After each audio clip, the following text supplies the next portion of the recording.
Hola, soy David Garza y tengo mucho gusto en saludarlos. En esta ocasión vamos a tomar la segunda parte de esta serie para la normalización de bases de datos, donde vamos a ver la primera forma de normalización. Y pues bueno, sin más, vamos directo al tema.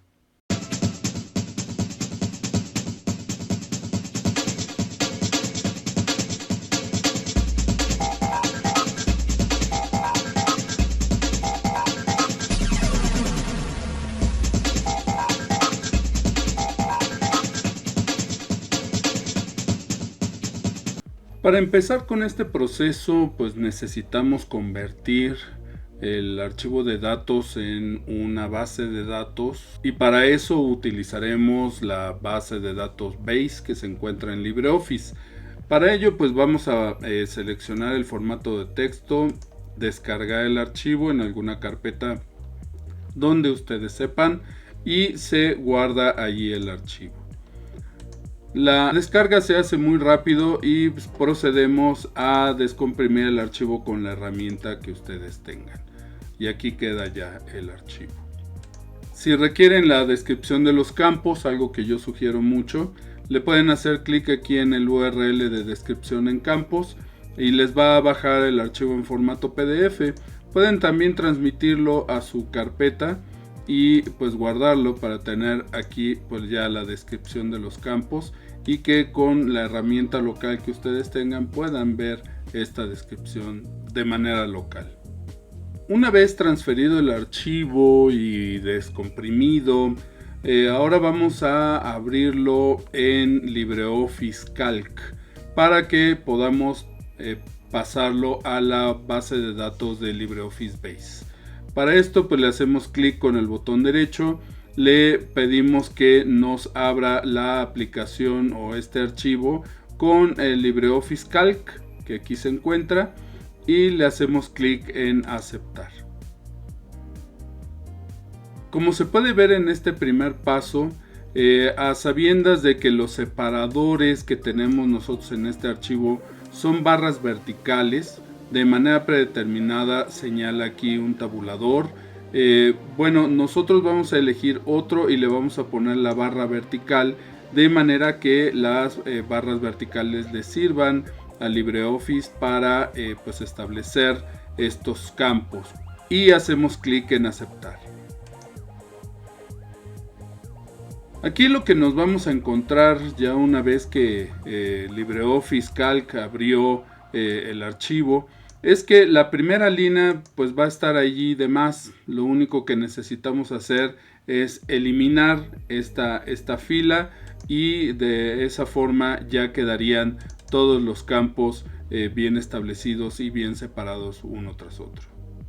Una vez que ya tenemos esta tabla con los campos en la primera fila, pues revisamos y nos damos cuenta que los campos llegan hasta la columna O.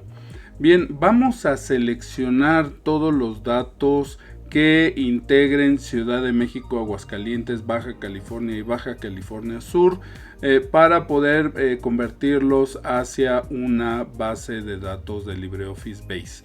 No selecciono todos los datos porque me he encontrado con problemas que tal vez tengan que ver con saturación de la memoria cuando selecciono todos los datos para convertirlos a la base de datos. Entonces nada más lo vamos a dejar hasta Baja California Sur para seleccionar estos datos.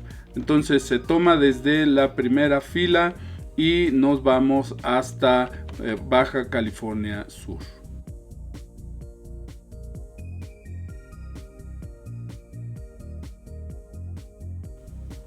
Una vez que está seleccionado el grupo de datos que nosotros queremos, hacemos clic en editar y copiar. Y procedemos entonces a abrir LibreOffice Base. Aquí cuando se nos despliega la pantalla inicial de este asistente, pues vamos a crear ciertamente una base de datos. Y pues bueno, nos vamos a la siguiente. No hace falta que registremos la base de datos dentro del esquema del sistema ni del propio administrador de bases de datos. Así es que le hacemos clic en no registrar la base de datos y le hacemos clic en finalizar. Al hacer clic en finalizar nos va a pedir el nombre que le vamos a dar a esta nueva base de datos. Pues bueno, en este caso le vamos a poner aquí el nombre de códigos postales y le hacemos clic en guardar. Ello nos traerá la ventana principal de LibreOffice y aquí es donde vamos nosotros a entrar a editar y pegar. ¿Qué es lo que se está pegando? Se está pegando todos los datos que hemos copiado de LibreOffice Calc para crear una tabla.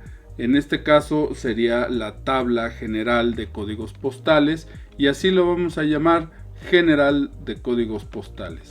Hay que asegurarnos de que la definición y datos esté seleccionada y pues que la primera fila se utilice para los nombres de las columnas. Hacemos clic en siguiente.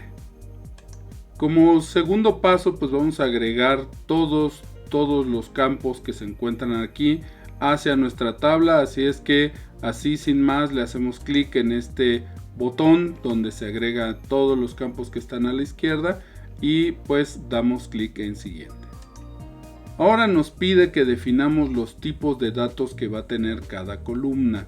Para ello pues todo lo que empieza con D lo asumimos como descripción, por lo tanto es texto, y todo lo que empieza con C pues lo asumimos como código, por lo tanto lo asumimos como número.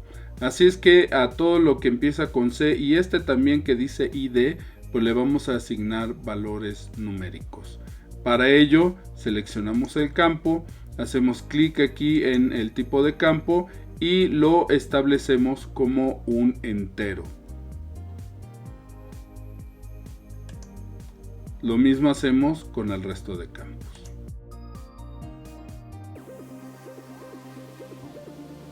Aquí al final hay que tener cuidado, pues hay un campo con una letra D. Nos vamos a ir al campo de clave ciudad y ese lo estableceremos también como entero. Finalmente hay que establecer una llave primaria para esta tabla, si no, no nos va a dejar guardarla. La llave primaria que yo he decidido debido a la atomicidad que estos datos significan, está formada por tres campos. El primero es el código del estado, el código del municipio y el tercero es el ID asenta CPCONS. Estos tres me dan una clave de identificación única que pues voy a establecer. Para poderlo seleccionar como lo hice, pues le hago clic en el primero, oprimo la tecla control y luego le hago clic en el segundo y luego clic en el tercero.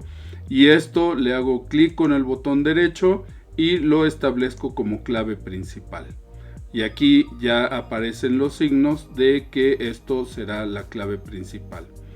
Una vez hecho eso, hago clic en crear y la tabla se creará luego de unos momentos de procesamiento. Como se puede ver, ya se agregó la tabla. Lo único que hay que hacer aquí es actualizar la tabla de manera que todos los datos ya se vean integrados. Este proceso puede ser un poco tardado dependiendo de la computadora que uno tenga, pero a la hora de abrir la tabla deberá haber más de 6000 registros en esta tabla. Por el momento se están agregando los registros en general. Aquí se ve Aguascalientes y en algún momento ya se podrá ver absolutamente todos los datos que están vinculados a esta tabla. Como se puede ver aquí en la parte de abajo, se están agregando los registros y mientras este proceso se lleva a cabo se verá aquí un asterisco de que se están aumentando la cantidad de registros que se encuentran en esta tabla. Y bueno, ya una vez que termina de llevar a cabo todo este proceso, ya se puede ver que son 6586 los registros que se encuentran allí en esto que nosotros copiamos, y procedemos entonces a grabar la base de datos. Ya una vez grabados los datos, pues ya podemos cerrar el LibreOffice Calc, ¿sí? Incluso podríamos pues guardar los datos que hemos utilizado utilizando un formato ODF para que ya sea mucho más rápido pues abrirlos en una siguiente instancia. Los guardamos y una vez que quedan guardados ya podemos proceder a cerrar la hoja de cálculo y quedarnos con LibreOffice Base. A partir de aquí es de donde vamos a llevar a cabo los ejercicios con esta tabla. Recordemos que esta tabla se llama General Códigos Postales, que es donde vamos a tener pues los datos en general que hemos traído desde esa tabla de datos. Procedamos entonces con la primera parte de la normalización de las bases de datos.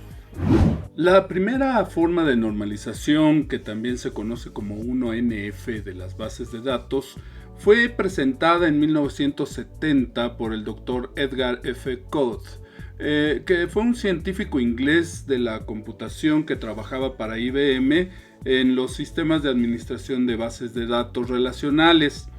La segunda y tercera formas de normalización pues se presentaron en 1971. Bueno, al final, ya para 1974, los doctores Edgar F. Codd y Raymond F. Boyce pues presentaron la forma de normalización que para nadie extrañaba que se llamara Boyce-Codd, que comprendió cinco formas de normalización, mismas que pues con el paso del tiempo se han ido puliendo y hoy son hasta 6 formas de normalización. Durante estos videos asumiré que ya sabes qué es un campo, qué es un registro, qué es una tabla, qué son las relaciones y qué son las bases de datos. En caso de que no lo sepas, te invito a que veas la primera parte de esta serie de normalización de bases de datos. Ahora bien, para cumplir con la primera forma de normalización se necesita cumplir con 4 reglas. La primera, cada columna debe tener un identificador único. La segunda, una columna debe contener valores del mismo tipo. La tercera, cada columna debe tener valores atómicos o únicos. Y la cuarta, no importa en qué orden se guarden los datos. Vamos a desmenuzar cada regla. La primera regla es cada columna debe tener un identificador único. Esta regla se refiere pues a una tabla en particular, solo a una tabla. En una tabla no debe haber identificadores de columnas repetidos, pues para evitar confusiones. Bueno, en la mayoría de los motores modernos de bases de datos, pues no se permite repetir identificadores de columnas. Esto pues es un gran apoyo para evitar la duplicación de identificadores, de manera que este aspecto queda resuelto con el uso de modernos motores de bases de datos relacionales. Tablas diferentes sí pueden tener identificadores iguales, es decir, puede haber un campo nombre en una tabla de clientes y que signifique algo distinto a nombre en una tabla de empleados. Lo que da el contexto es algo que se conoce como dominio de datos. El dominio de datos como tal representa la colección de valores que puede contener un elemento de datos. En una tabla en particular, el dominio de datos comprende un campo y el dominio como tal, pues una tabla. Esto último pues es visto desde el gobierno de datos como tal. El grupo de datos establece un tipo de dato adaptado o que también se conoce como customizado y que también se conoce como tipo de datos definido por el usuario o UDT. En el campo el dominio de datos se refiere pues al tipo de dato que se espera pues encontrar en un campo. Por ejemplo, para retomar lo que mencioné hace unos momentos en nombre, pues se espera que se coloque el nombre de pila de una persona en cualquiera de los dos casos. Ahora bien, el dominio en una tabla que se aprecia desde el esquema de gobierno de datos se refiere al tipo de dato que se espera que contenga una tabla. En la tabla clientes el dominio serían los datos del cliente y por ende nombre se refiere al dominio de los clientes. En la tabla empleados el dominio serían los datos de los empleados, así que nombre en esta tabla se referiría al dominio de los empleados. Así, aunque haya un nombre en clientes y un nombre en empleados, estos campos pertenecerían a dominios diferentes y por lo tanto cumple perfectamente con esta primera regla.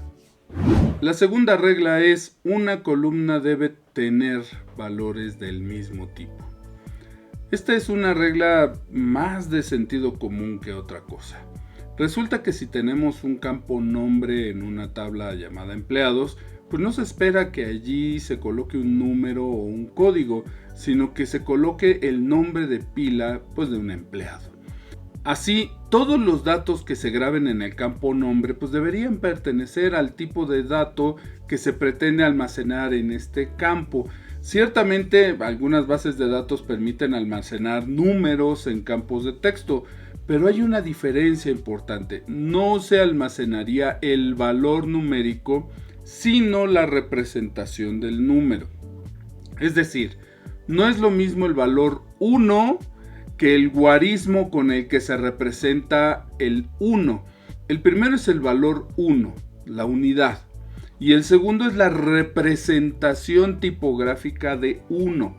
Para la computadora, un valor y una representación tipográfica son totalmente diferentes, y esta diferencia pues debe ser importante también para nosotros cuando diseñamos una base de datos. La tercera regla es: cada columna debe tener valores atómicos o únicos. Esta es una parte primordial de esta primera forma de normalización. Cada una de las columnas debería tener solo un valor y no un grupo de valores. Por ejemplo, el campo nombre se esperaría que almacenara un valor como Ileana, Gloria Patricia, Fernando Enrique o algo así. Lo que no se esperaría es que se almacenara algo como Alejandro Enrique Garza Marín, pues en este caso se estaría almacenando no solo él o los nombres, sino también los apellidos. Se esperaría que hubiera otro par de campos llamados apellido 1 y apellido 2 para almacenar los dos apellidos, en caso de que los tenga, pues la persona que se está inscribiendo al menos debería tener el primer apellido. Lo mismo pasaría si en el campo nombre se almacenara Víctor, Sara para referirse a dos clientes. Debería haber un registro para Víctor y otro registro para Sara. Parece algo lógico, pero de verdad este es un problema muy recurrente en las bases de datos que dificultan sensiblemente su proceso de limpieza, así que hay que estar atento con esto de la atomicidad de los datos. Y para terminar con esta primera forma de normalización, la cuarta regla es: no importa el orden en el que se guarden los datos. Esto es más un aspecto informativo, pues del orden se encargaría más el motor de la base de datos. Así, pues los datos pueden agregarse en cualquier orden y pues las herramientas provistas por la base de datos se encargarán de ordenarlos como sea requerido. Cabe hacer notar que si se tienen relaciones con una integridad referencial, el campo clave a la que se haga referencia deberá existir, so pena de que pues haya alguna queja o error proveniente de la base de datos que se utilice. Ahora volteemos a ver nuestra base de datos de códigos postales. Para que cumpla con esta primera forma normal, pues no hay que hacerle absolutamente nada. En el sentido estricto, esta tabla que bajamos de los códigos postales cumple por completo con la primera forma de normalización. Cada columna tiene un identificador único. Cada columna tiene valores de un solo tipo. Los valores son atómicos y aunque hay un orden vagamente basado en los códigos postales, el resto de las columnas pues están sin un orden en particular. Así, en esta primera forma de normalización no hay cambios por hacer en la tabla de códigos postales, pero sí las habrá con la segunda forma de normalización. Ya los veremos en la siguiente parte de esta serie.